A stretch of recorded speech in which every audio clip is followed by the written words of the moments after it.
What's up, y'all? Welcome back. If you started watching again, and if you've never seen one of my videos before, welcome.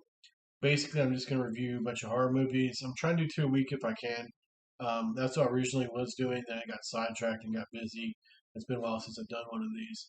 So I'm going to try and do like an older one, and then later on I'll do like a new one. Just kind of go back and forth to give like a variety on everything because there's so much stuff out there. So talk about Suspiria from 1977 today. The first time I heard about Suspiria was when I was taking an English literature class, and one of the electives was supernatural literature in college. And we each had to bring a movie in, show like a 5 minute clip, and then talk about it.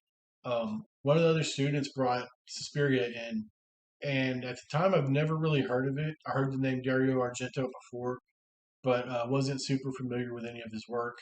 Um, I think the movie I brought was either Bram Stoker's Dracula from '92 or The Exorcist. I can't really remember because that was back in 2002. So yeah, he showed a clip of it and explained how like the gore was beautiful, which is kind of unheard of for a horror film, and he was right. And so later on, I went back and watched the movie, and then recently, within the last year or so, I got a 4K copy of Suspiria, and it looks incredible. And he was absolutely right, and other people that reviewed this have too. The gore and blood in this is very beautiful. It's pretty. It's not something you usually see in a horror movie. Like you're not gonna look at Texas Chainsaw Massacre and be like, "Oh, that saw cut that guy's head off. That was beautiful." But with this, it just the colors really pop, not just the blood, but in everything, and it kind of gives an unsettling effect to the movie. Um, the acting, eh, I don't know. It's not terrible, but like with a lot of movies at the time, it was a little forced. I think, kind of like a little overly dramatic. But two things that sell this movie, I'm checking my notes here, are the music and the colors. Music is very unsettling, and it's that theme you hear from the trailer I just showed. Kind of sounds like a lullaby, and then you kind of hear like the la la la, kind of like demonic voice coming in. That scared the hell out of me the first time I heard that. And I remember one time at a concert, Manson had that going on at his show before he like opened up, like it was playing, and then like the banner dropped. And I was like, that is awesome. So yeah, it's a very noticeable song. It's kind of up there with like the Tubular Bells from The Exorcist and stuff like that. Um, so yeah, it's very creepy. And then later on, in different parts of the movie, you hear that throughout the movie, that theme, and then you start hearing big drums come in. You're like, oh shit, someone's about to die, and they do, usually pretty bad, horrific ways. Um, so yeah, the music I said is phenomenal. The color scheme is amazing. All the colors in the dance school are very bright and unsettling, noticeably red and blue, like some indigo color, like violet, purple, and some yellow too. Like everything just really pops, and not just the blood, but like the hallways, the lights, everything. Like even when Susie lands in Germany and gets out the airport, like even starting in with like the rain, the music, the lighting effects, all of that, you can just kind of tell like it's going to be a very unsettling, disturbing movie, but the effects just pop and they look even better in 4K. Um, so I'm not sure she got a whole lot from the trailer, but basically it's about this girl named Susie Banyan. She's a ballet dancer, and she goes to school in Germany to learn ballet and study there and live there too. Well, so and behold, the school is actually run by a coven of witches, and kind of unveils that later on throughout the movie, and it gets more and more disturbing as it goes. Um, so this movie is actually part of a trilogy called the Three Mothers trilogy by Dario Argento, who's kind of like the Italian Spielberg, especially when it comes to horror and stuff. The dude's a genius.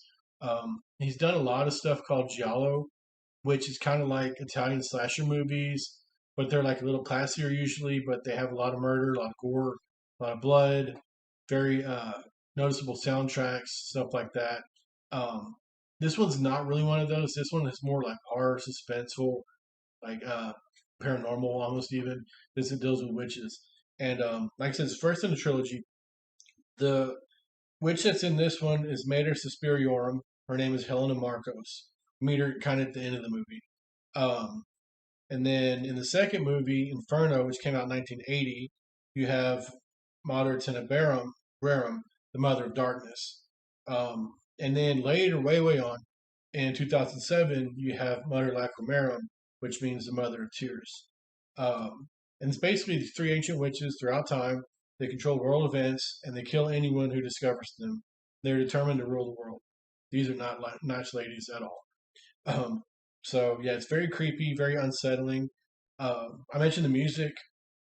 Also, I don't think this movie would have been as impactful except for the music and the color scheme and the lighting and all that. If it didn't have those in it, just kind of would have been your other like run of the mill horror movie. But everything in this is incredible from start to finish. Um, Especially if you're a fan of effects, because this is going back to 1977. They didn't have the effects we have now by any way, shape, or form. No CGI, none of that. So all these effects were practical. Um, and the murders are very gory, but like I also said, they're very beautiful in a certain way too. It's hard to explain unless you've seen it. You see some of it in the trailer, you kind of get the point I'm making. Um, but yeah, the music was made by this group called Goblin. I think, were an Italian group. I think Dario Argento was part of that group. Um, and like I said, the main theme is played throughout. It's very eerie and unsettling, like an evil lullaby almost. They've done other movie soundtracks and some other horror movie scores, things like that. So yeah, Dario Argento, like I say, is a big name in Italian cinema, especially Italian horror. His daughter Asia Argento is an actress. She's been in a few of his movies, some of the Italian ones, some American ones. Her American movies kind of varied. She was in Triple X with Vin Diesel, Land of the Dead. I think she's made some appearances on a few TV shows, stuff like that. She was married to the Anthony Bourdain, I think the food guy who later committed suicide and all that. So yeah, she's a pretty talented actress. She's got a lot of drama in her life, um, and a lot of that comes out in her movies. I think one was even like a biopic of her. So yeah, check out her work. It's pretty good, and the whole family's like into horror. She has her dad Dario. I believe she has an uncle. I forget his name, but also one of the Argentos who also does horror as well. So yeah, it's a very interesting family, and they're all about the horror genre. So check this out if you want to watch something that's kind of different than the usual. It has slasher elements, but it's not really a slasher. Like I said, it's more like supernatural, paranormal. The whole thing is just kind of playing with your head from the beginning. You're kind of like, okay, what's going to happen now? Is she ever going to leave this damn school? Stuff like that. So yeah, check it out. The remake, uh, sometimes remakes are good. I didn't like the remake of this one. First off, it was way too damn long. It clocks in like 2 hours and 40 minutes.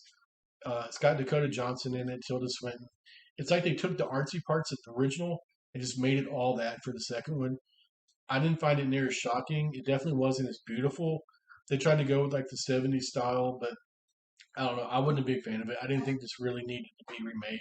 Um, so yeah, just check this one out. And if you can watch it in 4K, definitely do it.